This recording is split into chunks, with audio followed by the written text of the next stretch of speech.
We want to tell you more about those heroes who are prepared to go back into the plants. Juju Chang is here. Juju, we're calling them the Fukushima 50, but there's actually a pool of 180 workers, and they're going in 50-person shifts. Absolutely. And we first told you about their heroism yesterday. Overnight, they were pulled back about 500 yards from the plant after the latest spike in radiation. But remember, everyone else is almost 15 miles away in safety. This morning, it appears the crisis team is heading back in. The Fukushima 50 are like police officers and firefighters, people who are literally willing to sacrifice their lives to protect others. They are the nameless, brave souls who volunteered or perhaps been asked to be the last line of defense because they have specific skills and nerves of steel. 5 workers have already died. 2 are missing after the latest fire and 24 injured.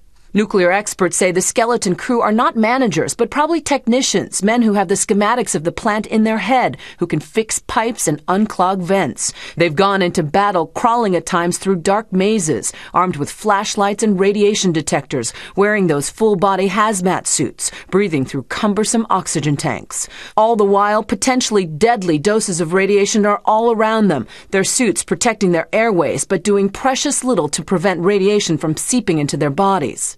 At this point, it's not clear what radiation levels that they're being exposed to. I think they would put themselves at certain risks, just like our military put themselves at risk to accomplish a mission. They fought fires, one apparently sparked by fuel oil when a worker had to walk away from a diesel generator. They're frantically trying to douse flames and pouring seawater onto the reactor through makeshift fire pumps.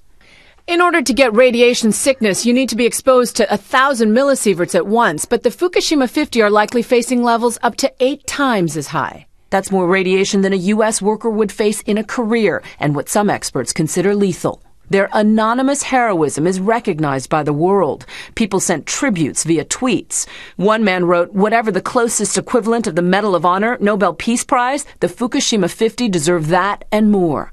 These are likely men with wives, children, families who are facing their own perils outside the evacuation zone. But like the rest of us, they wait, watch from afar, and worry. Their dedication to their country, to their work, to their fellow person has really demonstrated a willingness to work through trying conditions to help protect both the country of Japan and their fellow citizens. Now, this crew is not necessarily strong young men. Emergency nuclear scenarios suggest asking older retirees to volunteer, not because they're more expendable or even because they're more skilled, but because even if they are exposed to massive amounts of radiation, history has shown that they would die of old age before they die of the radiation-induced cancers that only develop over decades. Affects the young so much more. All right, Juju, thank you so much.